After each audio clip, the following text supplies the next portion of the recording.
we started a series in the book of Ruth. And we're calling this a story of redemption. A story of redemption.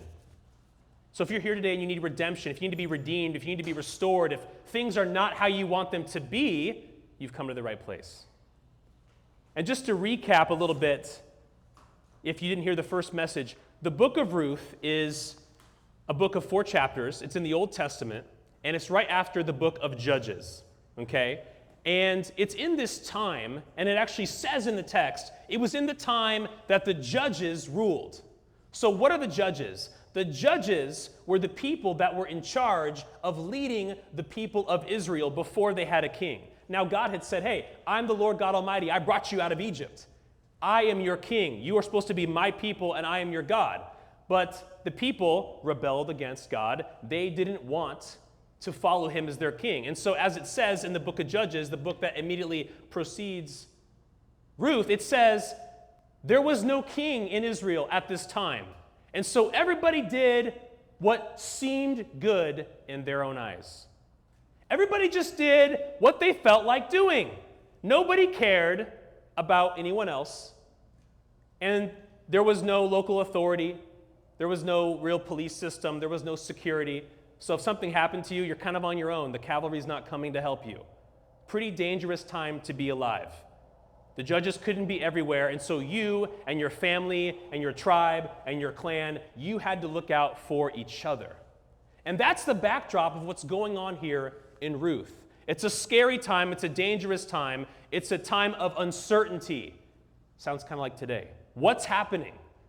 What's happening out there? It feels like anything could happen in our city sometimes, right? And we saw this story about Ruth. Ruth was a daughter-in-law of a woman named Naomi. And Orpah was the other daughter-in-law of Naomi, and they were married to 2 brothers and Naomi's husband, Elimelech. They were all together in the land of Moab because there was a famine in Israel at the time. And so what had happened is that this man moved his family to Moab, never got God's permission to do that. How many of you know you need to ask the word of God before you make major decisions in your life? Like who you marry, where you live, what you do, all that kind of stuff, right? So they didn't ask, they just moved. Well, the husband and the sons died, and so the story kicked off in Ruth 1 last week with these 3 ladies mourning. One of them, Orpah, went back to her people after the insistence of her mother-in-law Naomi. But Ruth said, no, I will go with you. Your people will be my people. Your God will be my God. Wherever you go, I will go. In that moment, she said, I am going to put aside my past. I'm going to leave the things I used to do, and I'm going to follow your God. And so that's where we pick up today. We're going to start chapter 2 today. And so I want you to visualize whatever you're going through in life today, whatever you've come in here with this morning, it's time to turn the page. It's time to move on to the next chapter. It's time to say, whatever happened last week, whatever happened an hour ago, whatever happened 6 months or 6 years ago, if it happened, but you don't have to live in that. You don't have to dwell on that. You don't have to stay in that. You don't have to be in this season. God said that there's a time for mourning and there's a time for dancing. There's a time for singing and rejoicing, for planting and reaping, and you have to know the season that you're in. That season of mourning her husband, that season of mourning her father-in-law, the season of sadness. It was time to turn the page.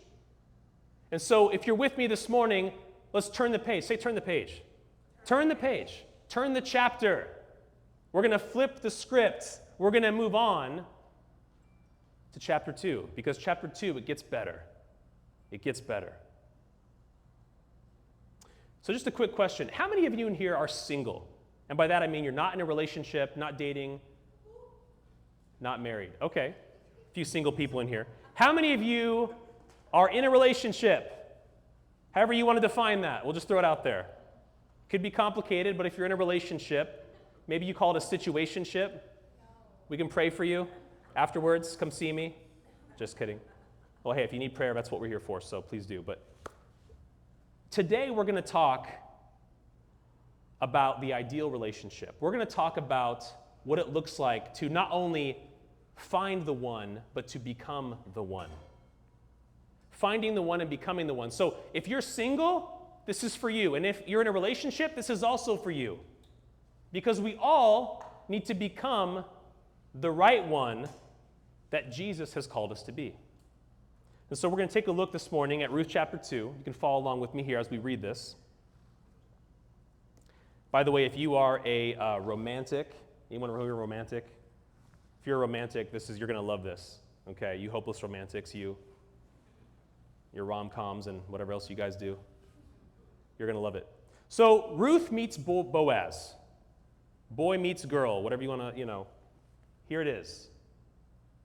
So chapter 2, verse 1, it says, "Now Naomi had a relative on her husband's side, a man of standing."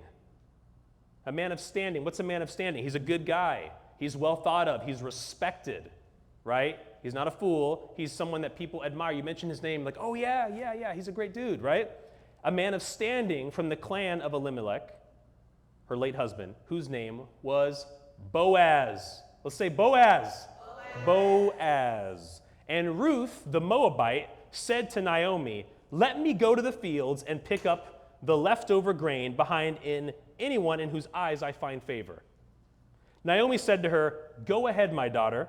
So she went out, entered a field, and began to glean behind the harvesters.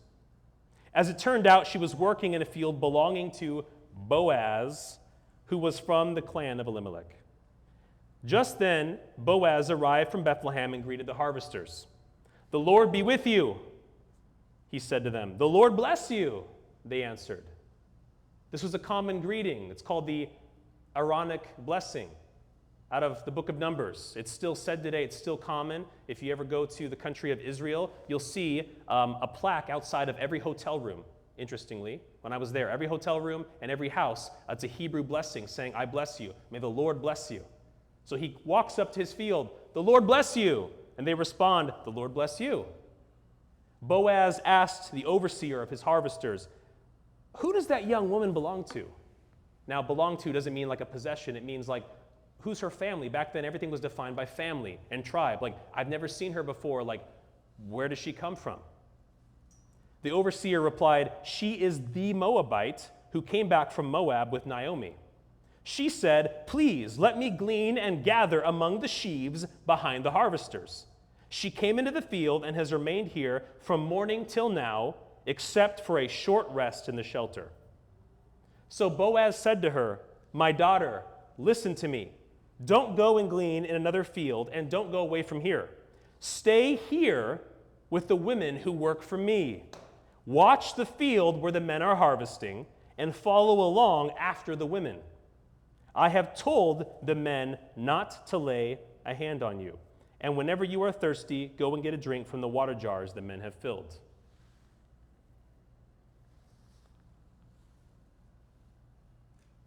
Next verse.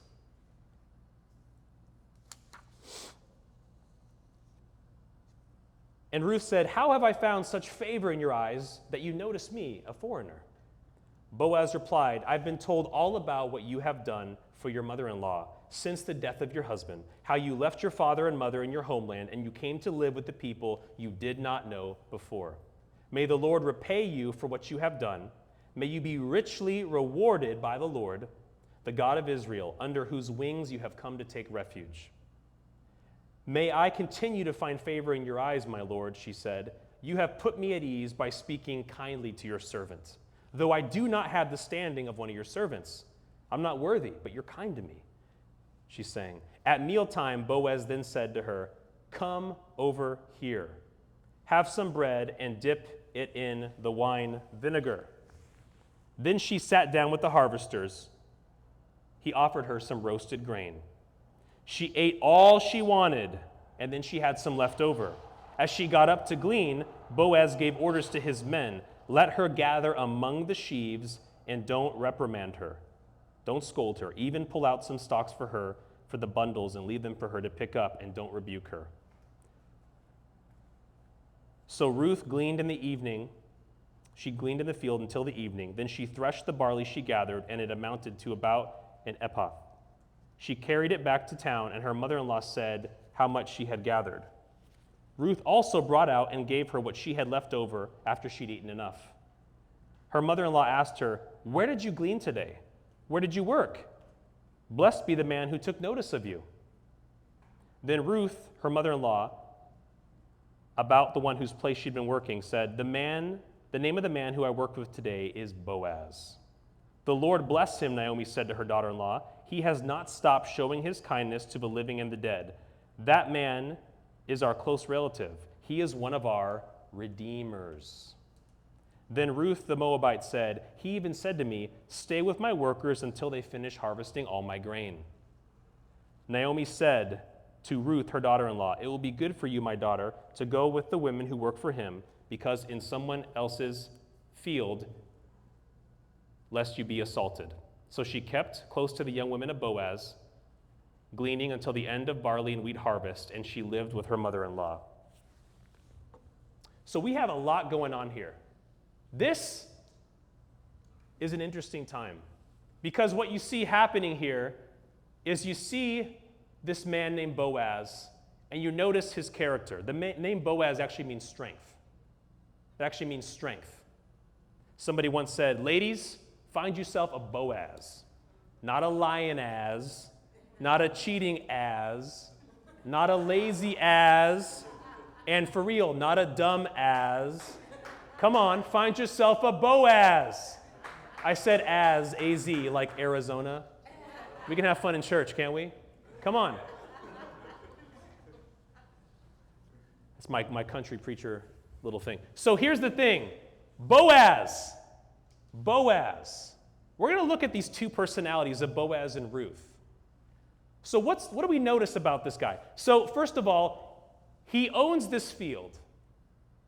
And he's letting Ruth, who is a foreigner, do work in her field. See, at this time, what they would do is they would let those who didn't have enough. If you were poor, if you were destitute, if you were a widow, a lot of widows didn't have any way to support themselves. They would turn to prostitution and other things. Ruth didn't do that. She's like, "No, I'm going to work in this field, and there's this man named Boaz. He's going to let me glean." What does gleaning mean? Gleaning is when they're harvesting, there would be some things that they would pluck, and some would fall off. And so in the law of Moses in Leviticus, it says, let the poor, let the foreigner, let those that don't have, let them glean, let them pick up behind you, leave it, don't pick it up. That was the way of providing for them. It was like the modern equivalent of like a food bank or a food pantry.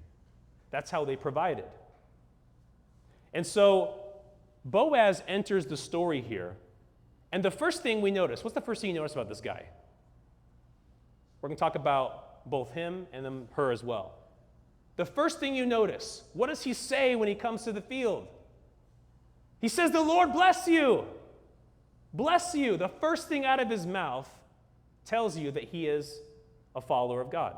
The first thing he tells you is that he is a man of character and integrity. He's blessing his employees. He's blessing those in his field. It's important that the person that you connect with blesses God, loves God, sees God. The first thing he says is, "God bless you." And they responded, also with you. Okay, he's got a good relationship with these people. He's got good standing in the community. He's seen well. He notices Ruth. He says, what is going on with her? She's different. What's happening here? Well, she's been here gleaning. Okay, yeah, let her glean. He tells her, "Don't move from this field. Stay here. Stay here." He says to her, "Hey, I have noticed and I have heard everything that you have done for your mother-in-law. Everything that you have done." And so when Ruth goes back and she talks to Naomi, and she tells her, "Hey, I gleaned in this guy's field." What was his name? His name was Boaz. Oh, girl, Boaz. Yeah, Boaz, Yeah. He's a friend of the family, you know what I'm saying? So it would be called a kinsman redeemer. We'd call it today godparents or padrinos, in some cultures. And basically what it is, it's somebody that would be in a position that if something were to happen to a family member through death or destitution, he would then be responsible for providing for that family. There's no life insurance, right? So if you didn't have somebody caring for you, you were kind of out of luck. Okay? And so she tells her, hey, he is actually responsible for our family. And if you look back at the beginning of the story, it says she happened to be in his field. She just happened to be there. It's important that we think about relationships. It's this sense of if you're where you're supposed to be, and if you're in a relationship, if you're doing what you're supposed to be doing, if you're following after Jesus, then as it happened, God opens doors in your life. God opens doors of blessing. He opens doors of provision. As it happened, Ruth was working. As it happened, Boaz was blessing, and the two of them came together. And we see this beautiful story that starts to unfold over the next few chapters, but today we're doing chapter 2, and we'll see what happens to them as we go about. And so as a redeemer, he's responsible for caring for the family. He's responsible for making sure that everything is okay. So at this time, if you were a single woman or a woman who was a widow, if you didn't have any children, it wasn't viewed as someone who's independent. It was viewed as a liability. There's really not much you could do in society. Ruth's mother-in-law says, hey, please go with the other young women there lest you be assaulted. I don't want anyone to harass you. Boaz said, hey, I told my young men, don't bother her, don't touch her, don't talk to her, let her do her job. Just let her work in peace. She's under my protection. This is my field. So he's providing this covering.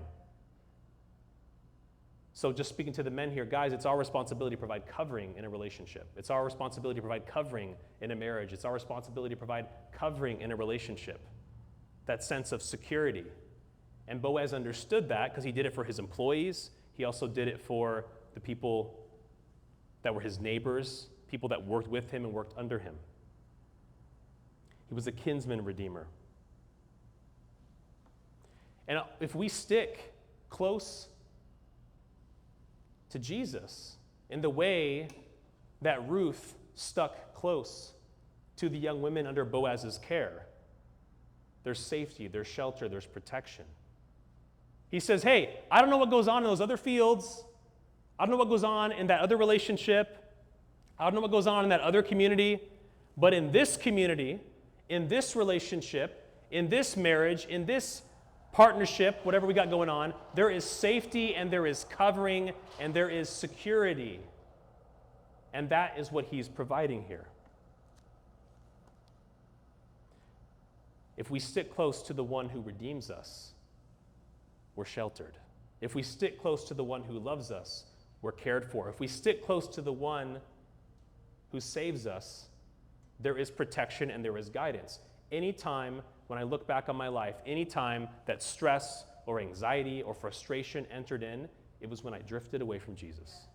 When I drifted away and I tried to lean too much into my strategy, I tried to lean too much into operational strengths or other things I thought I could figure out. That doesn't mean you don't plan, but if you're not praying more than you plan, we got a problem. If you're not spending more quiet time with Jesus, if you're not pursuing the voice of God more than you're pursuing people. Because here's the thing, if you're not pursuing Jesus, Boaz was a man of God. And we're going to talk about Ruth in a minute. If you are not close to Jesus, you can't be a good spouse. You can't be a good partner. You can't be a good girlfriend or boyfriend. You can't be a good fiance. Anyone here engaged? You can't be in that position and be a blessing to people if you are not pursuing Jesus for yourself actively. So let's take a look at what it means to be the one. What does it mean to be the one? So let's look at Boaz first. So number one, he loved God. He loved God. He was pursuing God. So he's an entrepreneur. He owns this field, right? He's not a lazy AZ, right?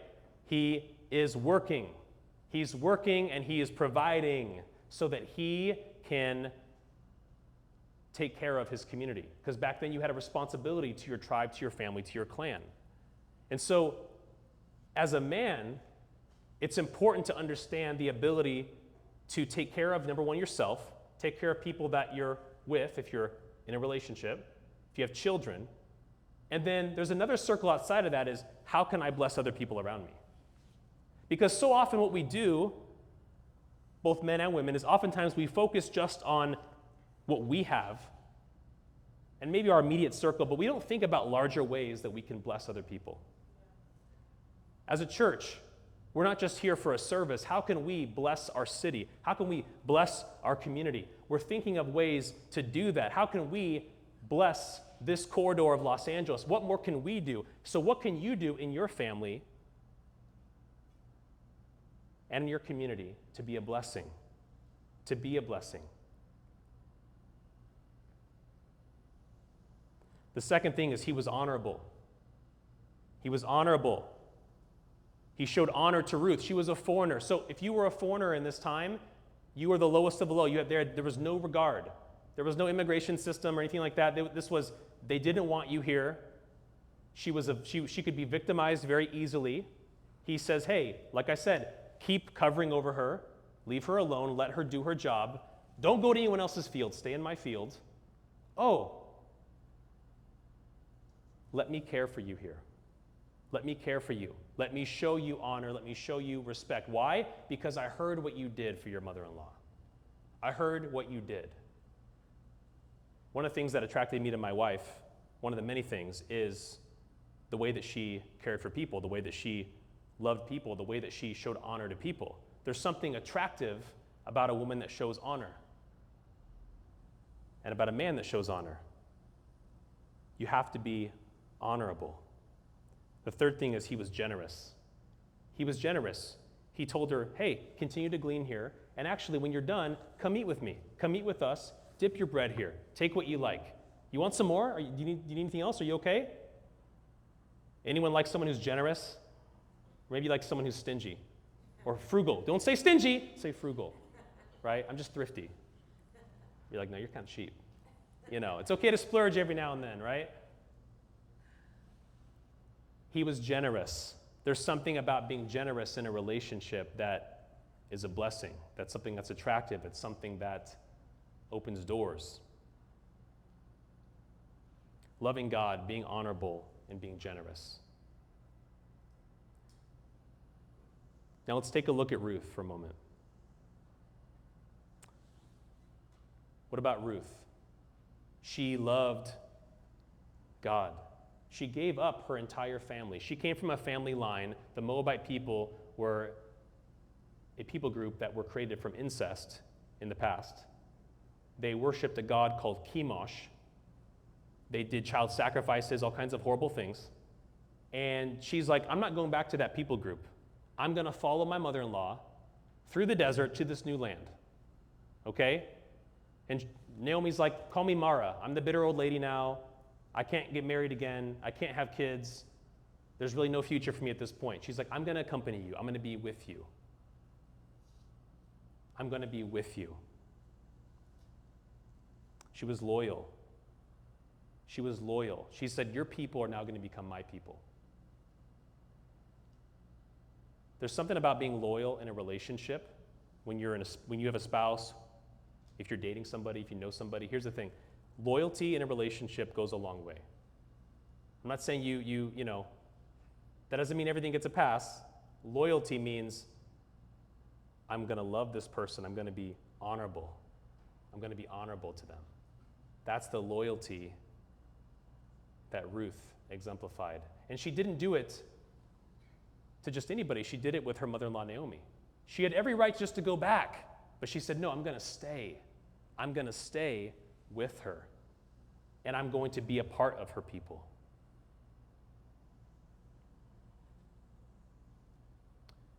Thirdly, she was diligent. She loved God, she was loyal, and she was diligent. What do you mean diligent? She was focused. She was focused on what she had in front of her. I'm going to do this job, I'm going to work in this field. And as it happened, she met Boaz. Oftentimes, I like to tell people, if you're doing what you're supposed to be doing, and someone else is doing what they're supposed to be doing, those two things come together. And it happens too, even when you're in a relationship. When you're pursuing God, when you're working on what you need to be working on, those things align. Because Ruth was diligent. She's like, I'm going to continue doing this. I'm going to continue working together. I'm going to continue doing the work that's in front of me that honors God, that provides for myself, my mother-in-law.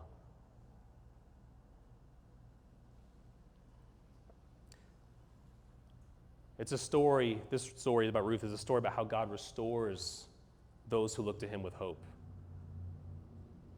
It's a story about how everything that we do is significant. Every single thing that you do is significant. Everything you do in a relationship is significant. Every single thing, even if you don't think about it, has a meaning and a purpose and brings you closer to Jesus.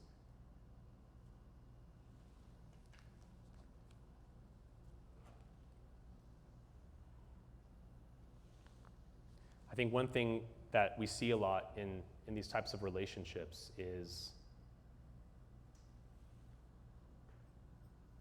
people not making things the priority. And we make Jesus the number one priority. Everything shifts from there. And it's easy to get distracted. It's easy to get focused on things that are not priorities. But if we put things together, if we actually focus on the heart of God, if we actually focus on becoming the one because we pursue the one, that makes us better husbands, better wives, better people, better in relationships, when we prioritize the things of Jesus. Because let me tell you this, you could take time and you could be frustrated. Ruth had every reason to be bitter. And Boaz had every reason not to treat her well. But when you are actually caring for people, when you're putting Jesus first, and you are focusing on loving somebody well, you're able to see how God will work and answer your prayers. How often do you pray for somebody? If you're in a relationship, and maybe you're here today and you have a problem with a spouse, maybe you're dealing with a moment, it's a hard season. I just want to encourage you that if you take time to pray, don't go say something to somebody first. Don't go like approach them first. Pray about it. If you're dealing with something, maybe she's doing something or she's saying something or he's saying something, pray about it. Maybe you're looking for somebody, maybe you're single. Jesus, what do you have for me in this season? Where should I be looking? What should I be doing? How should I be focused on you?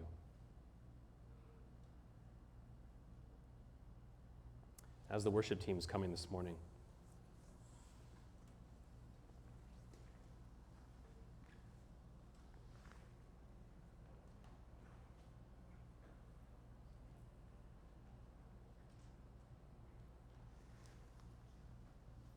that word redeemer, it's a picture of Jesus. That Boaz himself, the son of Rahab the prostitute, could become the ancestor of King David. And that Ruth,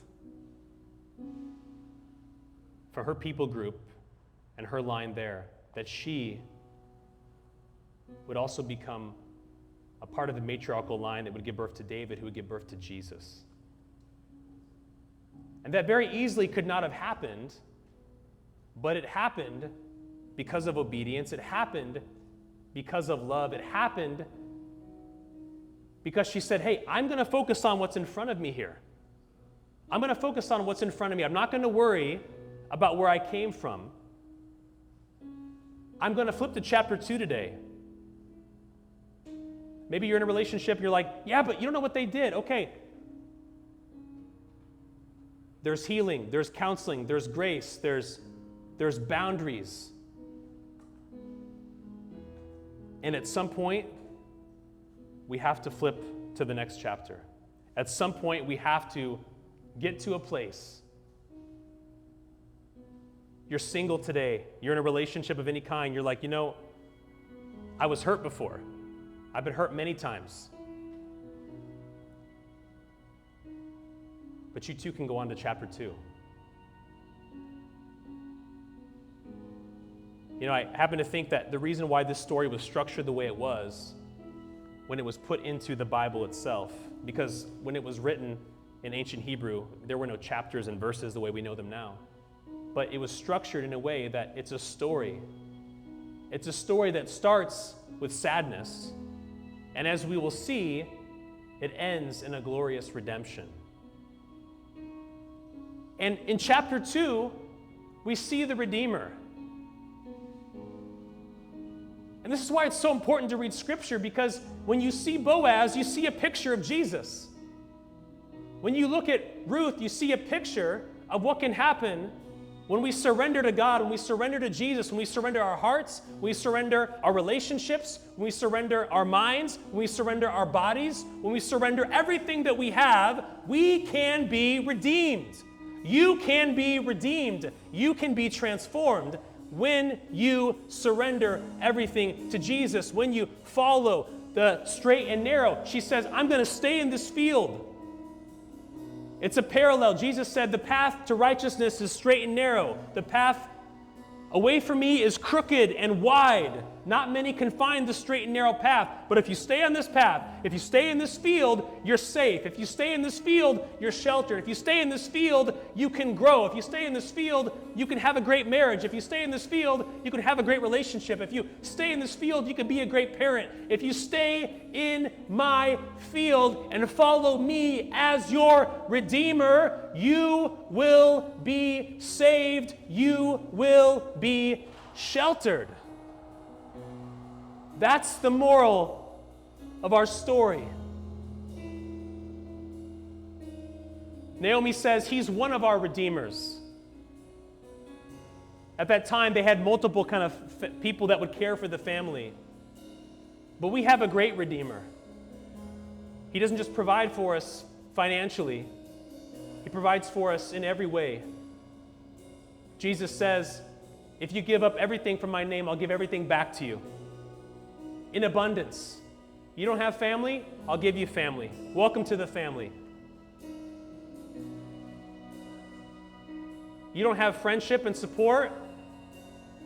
Jesus says, you are my friends if you follow my way. Welcome. Let me redeem you. It's a choice. Let me redeem you every day. When you decide to follow Jesus, it doesn't just happen one time. It's not just one moment where you raise your hand and bow your head. It's an everyday choice to follow the way of Jesus. It's not about religion or legalism, but we daily have to learn to let ourselves be redeemed by the great Redeemer. So this morning, let us worship and celebrate this great blessing of the redemption that we've been given.